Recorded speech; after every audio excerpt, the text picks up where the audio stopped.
Hello everyone, good morning to all. कैसे हैं आप सभी? उम्मीद करते हैं आप सब अच्छे होंगे। आज हम 9 दिसंबर 2025 की ट्यूसडे की इंपॉर्टेंट न्यूज़ को कवर करने वाले हैं। ये हमारा daily the Hindu news analysis का सेशन रहता है। इसमें हम द हिंदू न्यूज़पेपर के जितने भी करंट अफेयर के इंपॉर्टेंट टॉपिक होते हैं एग्जाम के पॉइंट ऑफ व्यू से, चाहे वो यूपीएससी हो, चाहे फिर पीसीएस हो, या फिर कोई भी वनडे एग्जाम हो, तो उसमें जितने भी क्वेश्चन या फिर जिन टॉपिक से ज़्यादा क्वेश्चन बनते हैं उनको हम अच्छे से कवर करते हैं।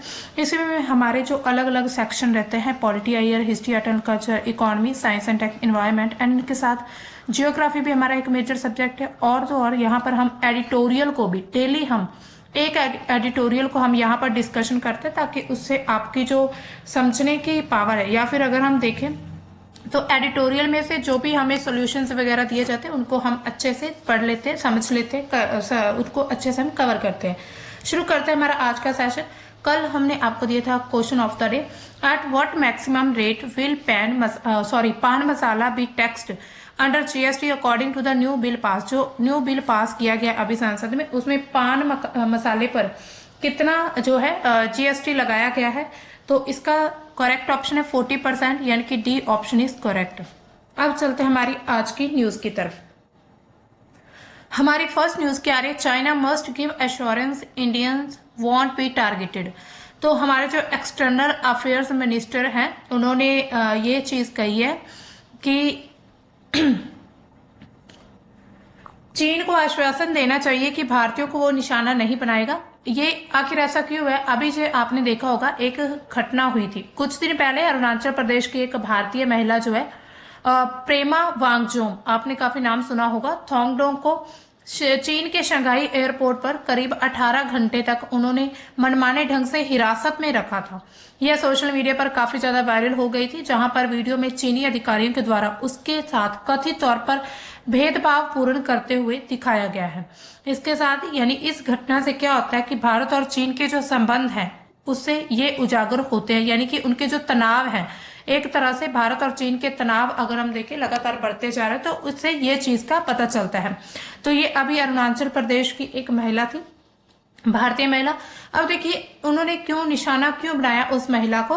तो जो मिनिस्ट्री ऑफ एक्सटर्नल अफेयर्स, उन्होंने क्या कहा है कि ये भारतीय नागरिक, खास करके जो अरुणाचल प्रदेश जैसे जो संवेदनशील क्षेत्र, यानी कि एक तरह से हमारे ये सेंसिटिव जोन आता है, जो हमारे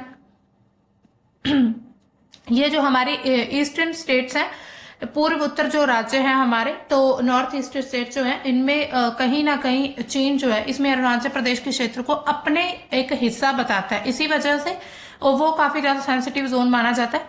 अरुणाचल प्रदेश को चीन दक्षिण तिब्बत मानता है। वो कहता है कि जहां पर तिब्बत है यहाँ पर अरुणाचल प्रदेश, तो वो तिब्बत का हिस्सा है अरुणाचल प्रदेश।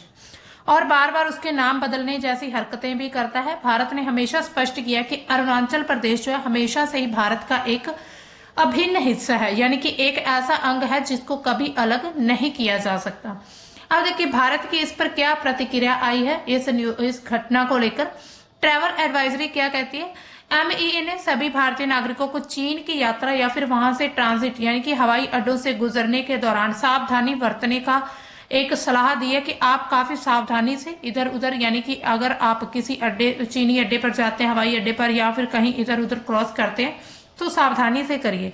इसके अलावा रणधीर जायसवाल ने क्या कहा कि सोच समझकर ही आप लोगों को चीन जाना चाहिए। उन्होंने चेतावनी दी कि हवाई अड्डों पर अनुचित व्यवहार की संभावना, यानी कि एक ऐसा व्यवहार किया जा रहा है जो आपके लिए खतरनाक, आपके साथ साथ आपके राष्ट्र के लिए भी खतरनाक हो सकता है। अब देखिए चीन को चेतावनी कर दी गई है। इसके साथ ही जो अगर हम इसको थोड़े बड़े लेवल पर देखें तो इससे क्या प्रभाव पड़ सकता है। तो भारत और चीन के संबंध जो है वो धीरे धीरे सुधार की दिशा में है, लेकिन ये जो ऐसी घटनाएं हो रही हैं उससे क्या होता है कि तनाव लगातार बढ़ते, क्योंकि अब देखिए हर एक देश को अपने हर एक जितने भी मतलब राष्ट्र हैं उनको अपने नागरिकों का काफी ध्यान रखना होता है, या फिर अपने नागरिकों के प्रति चिंताएं होती हैं। तो इसी वजह से भारतीय नागरिकों को के साथ जब ऐसा चीन में व्यवहार किया जाएगा, तो जो भारतीय गवर्नमेंट या फिर हम भारतीय लोगों की बात करें, वो चीन को बिल्कुल भी पसंद नहीं करेंगे कि आखिर हमारे साथ ऐसा क्यों हो रहा है।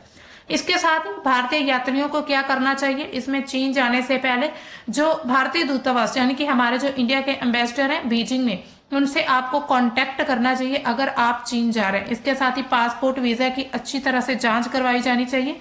ट्रांजिट के दौरान अतिरिक्त दस्तावेज जिसमें क्या चाहिए, यात्रा का बीमा, संपर्क विवरण, इन सभी को आप चीजों को अपने साथ रखना है। इसके अलावा वहां पर एडवाइजरी, जो भी एडवाइजरी का एक कॉन्टेक्ट नंबर दिया होता है उसमें आप कॉल कर सकते हैं।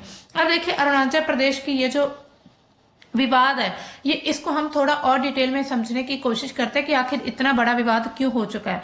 तो अरुणाचल प्रदेश क्या है, भारत की एक पूर्वोत्तर राज्य है और ये काफी ज्यादा सेंसिटिव जोन माना जाता है। हिमालय की तलहटी में ये स्थित है, यानी कि ये हिमालय और इसी में यहीं पर अरुणाचल प्रदेश स्थित है। यह विवाद जो है मुख्य रूप से भारत चीन के बीच सीमा विवाद का एक हिस्सा है। चीन इसे जांगनान या फिर दक्षिण तिब्बत का हिस्सा मानता है, यानी कि चीन जो है हमारे भारत के अरुणाचल प्रदेश को जांगनान कहता है या फिर ऐसा कहता है कि ये एक दक्षिण तिब्बत का हिस्सा है। भारत इसे अपना अभिन्न अंग मानता है। और ये जो विवाद है 1914 की जो मैकमोहन लाइन खींची गई थी, मैकमोहन रेखा, उससे जुड़ा हुआ है, जो कि अभी तक अनसुलझा है, यानी कि अभी तक इस चीज को सॉल्व नहीं किया गया। इस पर बहुत सारे विवाद होते रहते हैं। इसके अलावा मैकमोहन रेखा का उद्भव, यानी कि मैकमोहन रेखा के बारे में 1913-14 में एक शिमला सम्मेलन होता है। उस समय आप सभी को पता ही है कि यहाँ पर हमें 1947 में आजादी मिली है। उससे पहले 1913-14 में जो थे ब्रिटिश गवर्नमेंट थी भारत में, उन्होंने ब्रिटिश भारत में तिब्बत और चीन के जो प्रतिनिधि थे उन्होंने सीमा एक तरह से बाउंड्री निर्धारण कर दी थी। ब्रिटिश अधिकारी सर हेनरी जो मैकमोहन थे उन्होंने तिब्बत के साथ एक रेखा खींची थी जो कि अरुणाचल प्रदेश को ब्रिटिश भारत का एक हिस्सा बताती थी। ये जो रेखा है हिमालय की प्राकृतिक सीमाओं पर आधारित थी, यानी कि जैसे जैसे हिमालय है वैसे वैसे इस रेखा को खींचा गया था और ये मैकमोहन के द्वारा खींचा गया, इसी वजह से इसका नाम भी मैकमोहन पड़ा। तिब्बत ने भी इस पर साइन कर दिए थे, लेकिन चीन ने सम्मेलन में वॉकआउट कर दिया और इस चीज को अस्वीकार कर दिया, क्योंकि चीन चाहता था कि मुझे ज्यादा से ज्यादा हिस्सा मिले, मतलब यानी कि एक तरह से ज्यादा उसकी बाउंड्री में जो है क्षेत्र आ जाना चाहिए। इसी वजह से उन्होंने इस चीज को डिसएग्री कर दिया।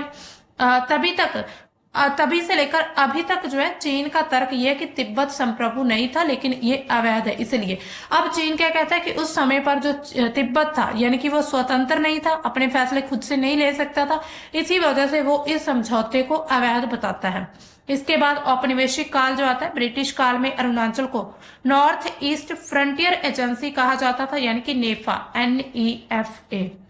ब्रिटिश काल में ये नाम दिया गया था।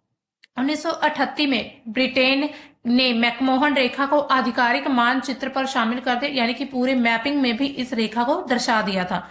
स्वतंत्रता के बाद भारत ने इसे उत्तराधिकार के सिद्धांत के तहत अपना हिस्सा मान लिया। चीन क्या दावा करता है? चीन कहता है कि यह क्षेत्र ऐतिहासिक रूप से तिब्बत का हिस्सा था, जहां पर मोम्पा जैसे समुदाय थे उनको श्रद्धांजलि देते थे। इसके अलावा 1950 में तिब्बत पर कब्जे के बाद चीन का दावा जो है, यानी कि चीन ने अपना दावा मजबूत कर लिया।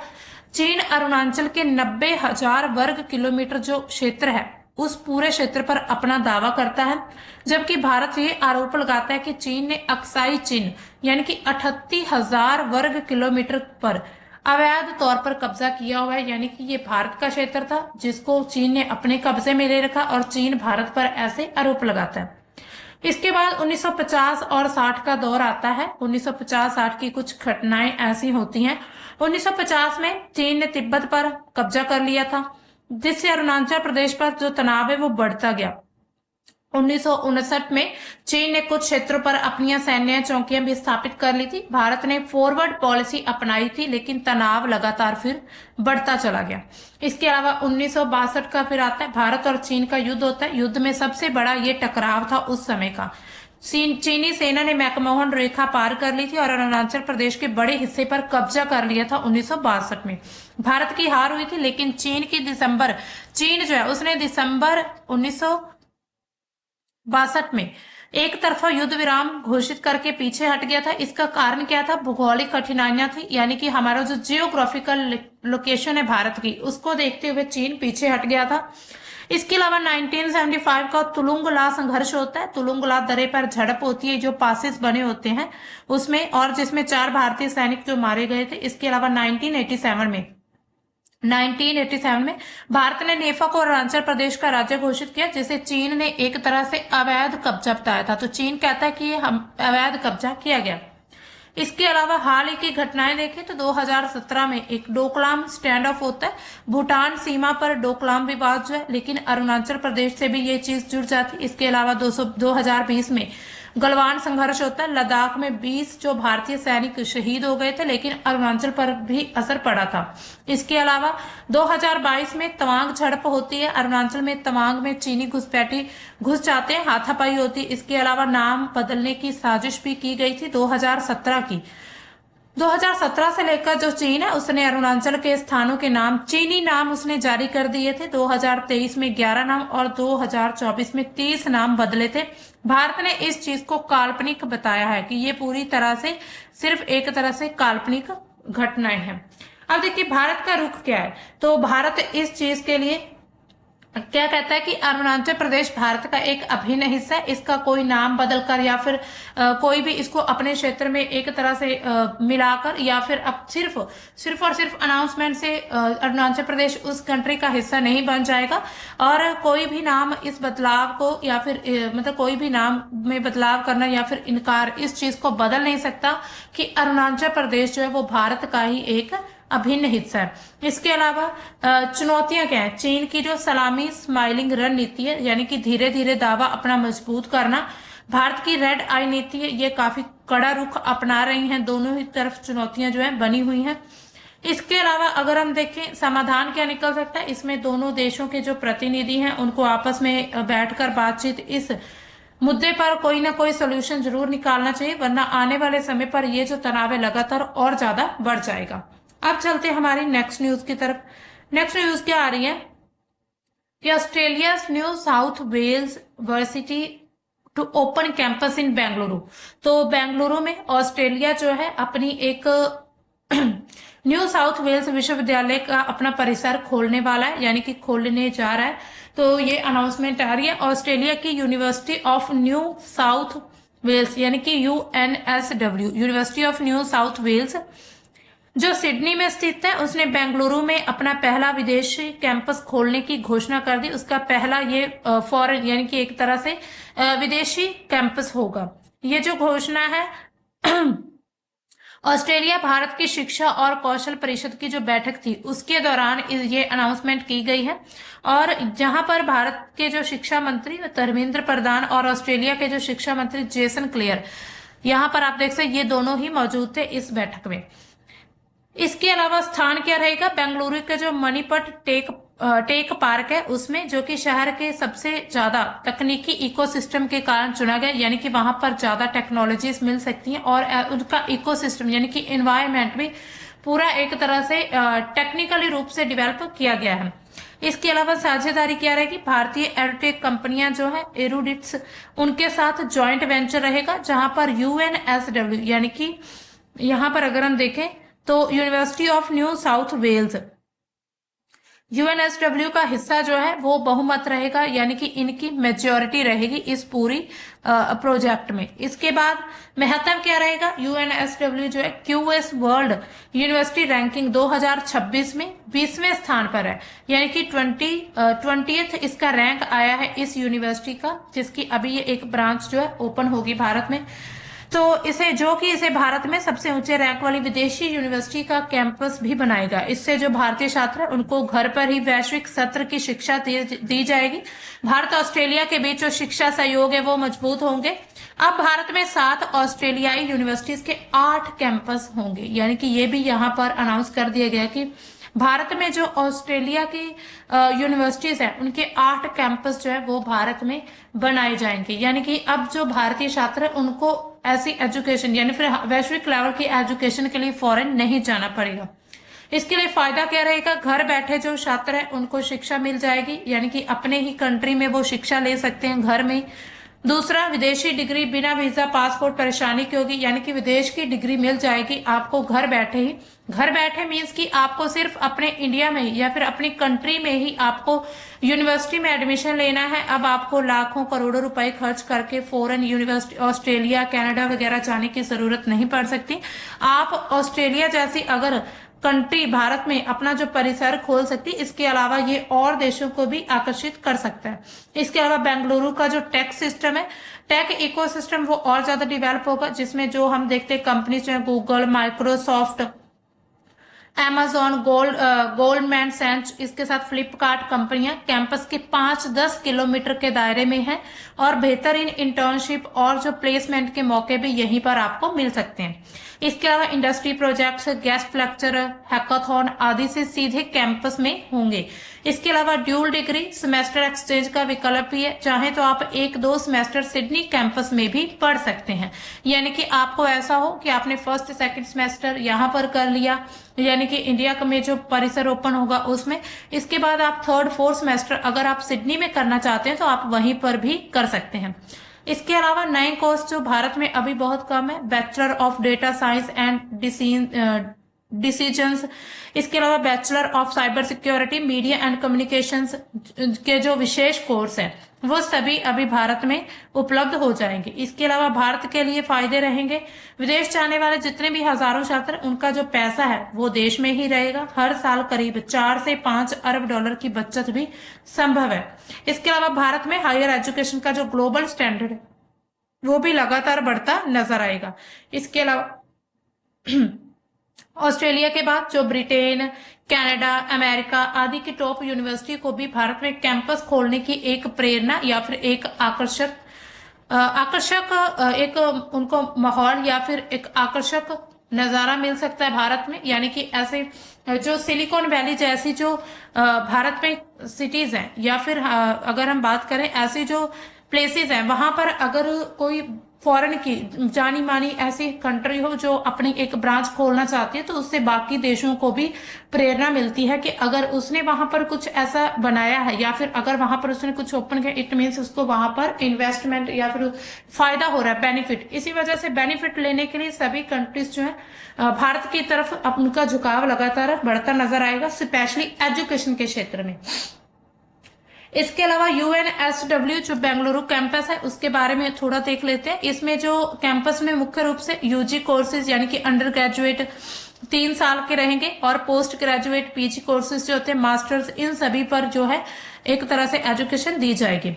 कुल 5 प्रमुख कोर्स रहेंगे, ऑफर किए जाएंगे, जो कि बेंगलुरु के हब स्टेटस इंजीनियरिंग फिनटेक के साथ बिल्कुल ही मैच करते हैं।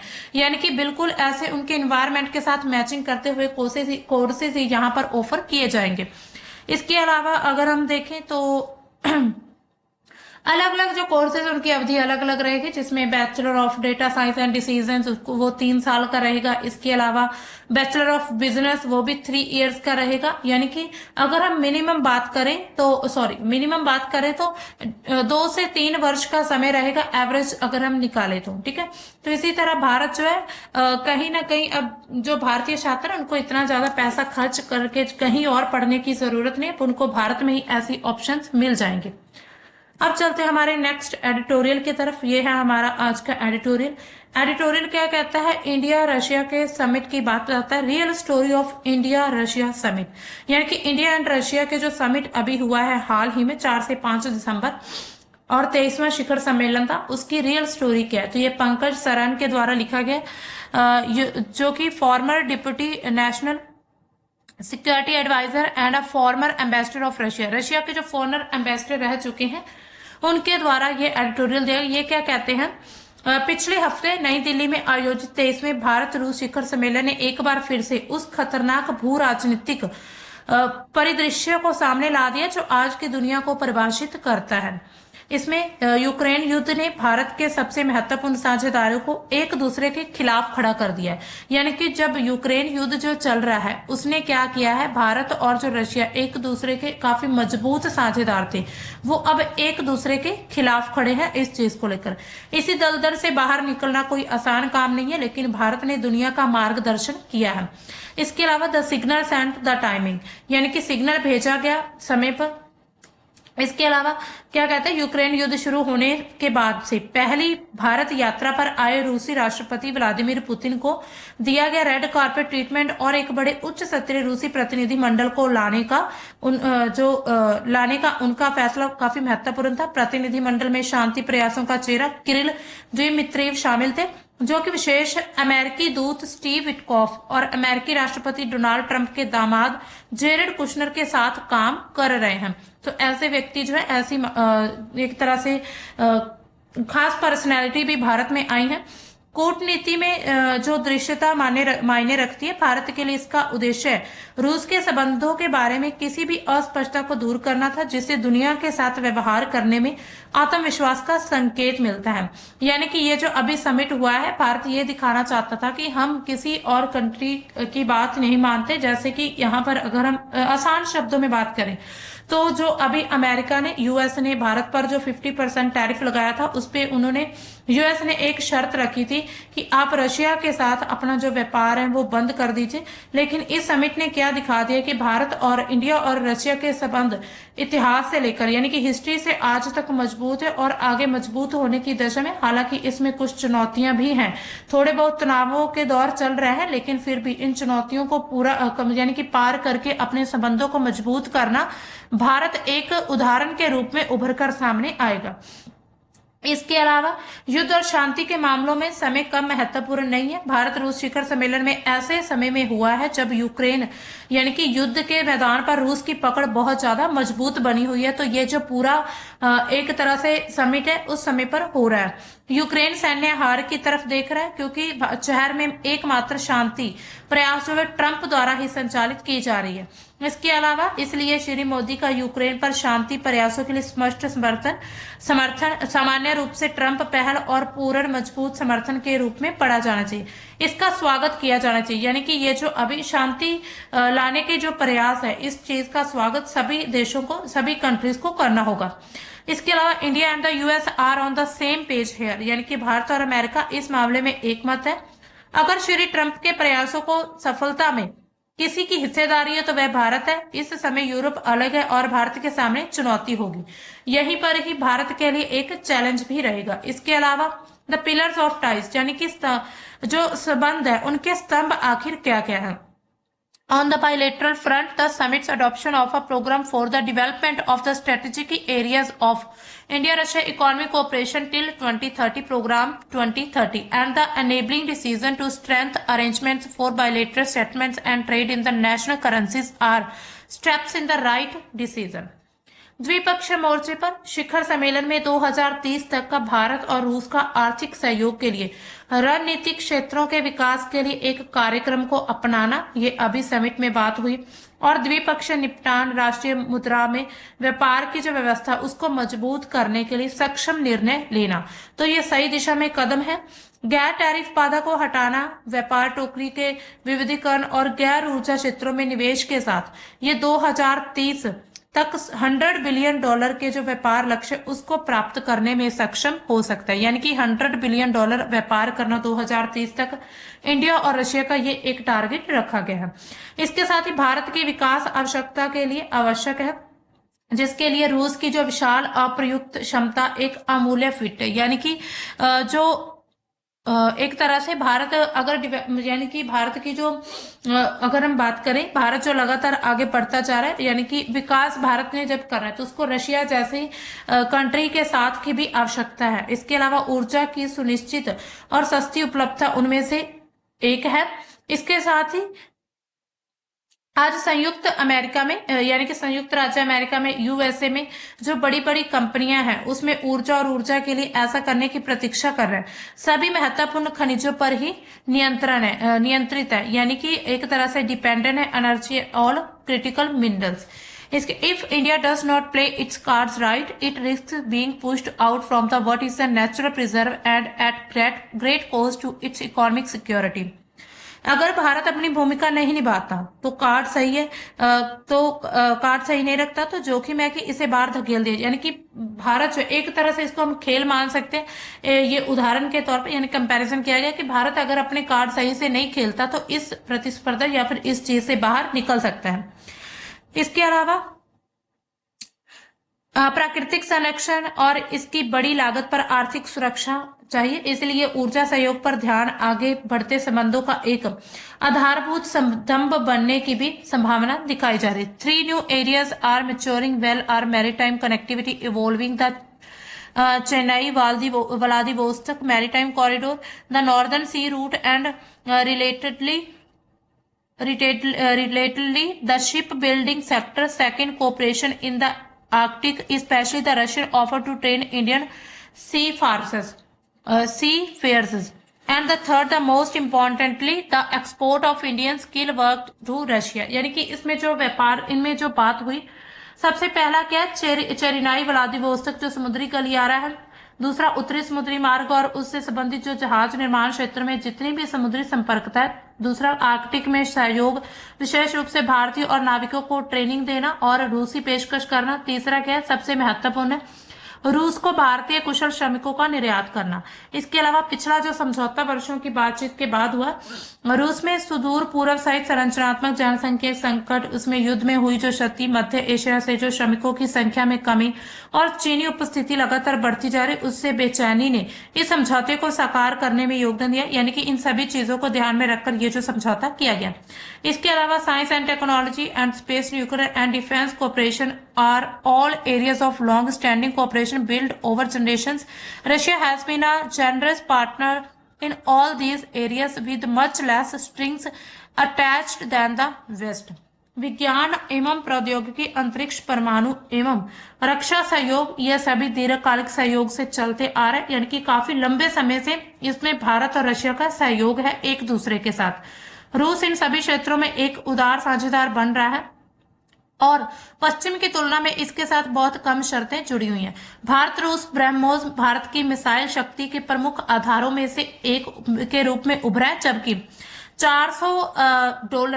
$400 की वायु रक्षा प्रणाली ने ऑपरेशन सिंदूर, यानी कि जो S-400 की जो रक्षा प्रणाली है, जिसको करीब यानी कि काफी ज्यादा ऑपरेशन सिंदूर में एक तरह से ऑपरेशन सिंदूर में बहुत अच्छी भूमिका निभाई है और ये हमने रशिया से ही इंपोर्ट किया था।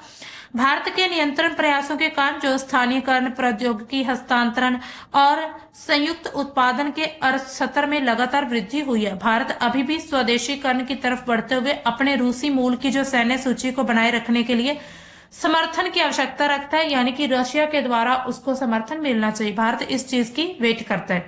इसके अलावा भविष्य में रक्षा सहयोग केवल विशिष्ट तकनीकों, प्रणालियों पर ही केंद्रित होने वाला है। इसके अलावा इन पर्सपेक्टिव यानी कि परिप्रेक्ष्य में अगर हम देखें, शिखर सम्मेलन की असली कहानी, the real story of the summit is the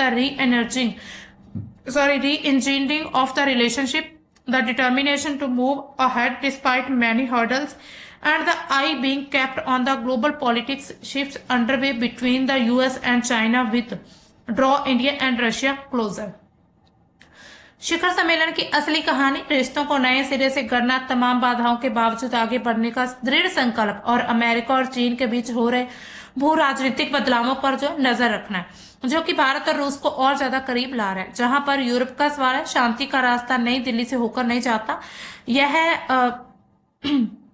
Europe और रूस के बीच संवाद में निहित है। भारत का क्या कहना है कि इतिहास में अनुकरण के लिए पर्याप्त उदाहरण और बचने के लिए गलतियां मौजूद है। यानी कि अगर हम अपनी गलतियों की तरफ ध्यान दें तो हमें इतिहास की तरफ ध्यान दें, अपनी गलतियों से अगर हम बचना चाहते हैं। भारत का मानना है कि दोनों के लिए एक मूल्यवान सहयोगी और मित्र है और आगे भी हो सकता है, यानी कि दोनों के लिए। ठीक है, तो ये था हमारा आज का एडिटोरियल। अब चलते हैं हमारी लास्ट की न्यूज की तरफ। हमारी आज की लास्ट न्यूज क्या है, तो न्यूज क्या आ रही है, our response to aggression will be swift and severe says Pakistan tri services chief. यानी कि पाकिस्तान के तीनों सेना के जो प्रमुख हैं, उन्होंने कहा है कि आक्रामकता पर हमारी प्रतिक्रिया तेज और कठोर होगी। यानी कि एक तरह से ये विवादित बयान, इसको हम मान सकते हैं। उन्होंने कहा कि अगर किसी ने आक्रमण किया हम पर, तो हम जो है तेज और आक्रामक प्रक्रिया देंगे, यानी कि एकदम से इमीडिएट हम उस पर एक्शन लेंगे या फिर उसका जो रिस्पॉन्स दिया जाएगा। ठीक है, तो पाकिस्तान के चीफ ऑफ डिफेंस फोर्स जो अभी फील्ड मार्शल आसिम मुनीर, उन्होंने ये बयान दिया है और इसमें क्या उन्होंने कहा है कि तेज, प्रचंड और पहले से कहीं अधिक कठोर प्रक्रिया होगी उनकी।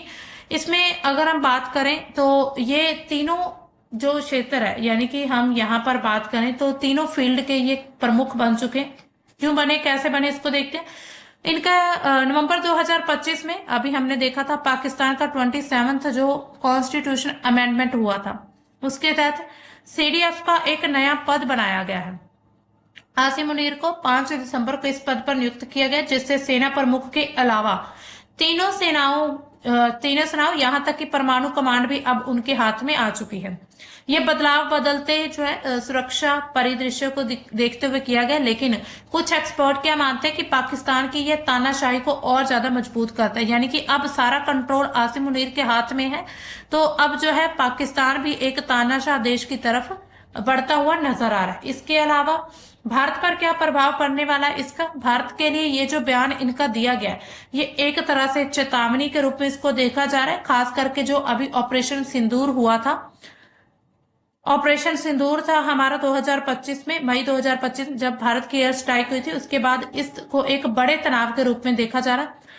तब से पाकिस्तान ने तेज और कूटनीतिक प्रतिक्रियाएं की धमकी दी थी, बहुत सारी जो पाकिस्तान है अब तक भारत को धमकियां देता आया है। इसके अलावा लेकिन इसके अलावा कोई बड़ा कदम नहीं उठा पाए। कुछ लोग क्या कहते हैं, एक्सपर्ट्स क्या मानते हैं कि मुनीर का ये जो बयान है आंतरिक राजनीतिक स्थिरता, जिसमें आपने देखा होगा अभी जो इमरान खान से जो विवाद या फिर उनका जो मामला जुड़ा हुआ है, उसके बीच जो सेना की एकजुटता दिखाने का प्रयास भी हो सकता है कि वो एकजुट होकर सभी एक साथ खड़े हैं। इसके साथ ही भारत की तरफ से अभी कोई भी ऑफिशियली प्रक्रिया नहीं आई है इस बयान पर, लेकिन रक्षा मंत्रालय जो वो काफी ज्यादा अलर्ट रहने की कोशिश कर रहा है कि इन सभी चीजों को इन सभी बयानों पर हमें अलर्ट या फिर सतर्क रहना चाहिए, तो ऐसे प्रयास किए जा रहे हैं। इसके अलावा भारत की सैन्य रणनीति को अगर हम देखें तो भारत की सैन्य रणनीति क्या कहती है? नो फर्स्ट यूज परमाणु नीति, यानी कि पहले हम परमाणु नीति या फिर हम परमाणु का इस्तेमाल नहीं करेंगे। स्ट्रेटेजिक ऑटोनॉमी यानी कि रणनीतिक स्वतंत्रता, और पीसफुल को एग्जिस्टेंस यानी कि पीसफुल को एग्जिस्टेंस, ये जो भारत की 3 रणनीतियां हैं इन्हीं पर आधारित है जो सैन्य रणनीति पूरी तरह से हाल ही के वर्षों में प्रोएक्टिव कन्वेंशनल वॉर स्ट्रेटेजी की तरफ विकसित हुई है, जिसमें सीमित और तेज हमलों पर जोर दिया है कि हम सीमित और तेज हमले जो है वो भारत भी कर सकता है। इसके अलावा सिद्धांत क्या क्या? सबसे पहले 2 फ्रंट वॉर यानी कि 2 मोर्चे की तैयारी। चीन और पाकिस्तान दोनों के साथ एक साथ खतरा जो है, उनको दोनों के एक साथ खतरे को सामना करने की जो क्षमता है, ये है हमारी 2 फ्रंट वॉर। इसके अलावा कोल्ड स्ट्राइक डॉक्ट्रिन यानी कि कोल्ड स्टार्ट की जो अपग्रेडेड संस्करण है, जो कि तेज बैटल ग्रुप्स, उसके माध्यम से गहरे हमलों की अनुमति देता है, यानी कि अगर कोई आपने डीपली हमला करना है किसी भी संगठन या फिर किसी भी ऐसे आतंकवादी या फिर किसी भी हमारे एनिमी कंट्री पर, तो उसमें क्या है, आपको डीपली आप उसमें वॉर कर सकते हैं। इसके अलावा मल्टी डोमेन ऑपरेशन, जिसमें भूमि, समुद्र, वायु, साइबर, इन सभी का एकीकृत यानी कि एक साथ इनका जो है उपयोग करना। इसके बाद आतंकवाद रोधी रणनीति, यानी कि आतंकी हमलों को युद्ध की घटना मानना, ना कि कानूनी समस्या। यानी कि मान लीजिए कोई आतंकी हमला होता है तो उसको युद्ध की घटना मान लेनी चाहिए, ठीक है। इसके अलावा अगर हम देखें हालिया ऑपरेशन हमने देखा था जो अभी ऑपरेशन सिंदूर हुआ था, अब चुनौतियां इसमें क्या बनी हुई है? भारत का जो रिसर्च एंड डेवलपमेंट है उसमें बहुत कम इन्वेस्ट किया जा रहा है, उस पर जो बजट है इसका बजट बहुत ही कम है। आयात निर्भरता यानी कि अभी तक हम जो काफी सारे वेपन्स है, काफी ज्यादा जो फाइटर जेट मिसाइल सिस्टम है वो सारा हम इंपोर्ट करते हैं। इसके साथ ही राष्ट्रीय सुरक्षा रणनीति यानी कि एनएसएस की कमी देखी जाती है। भविष्य में 2047 तक भारत का जो बहुक्षेत्रीय सेना का एक लक्ष्य है, यानी कि हर एक क्षेत्र में सेना हो, जिसमें अंतरिक्ष स्टेशन और क्वांटम संचार भी शामिल है।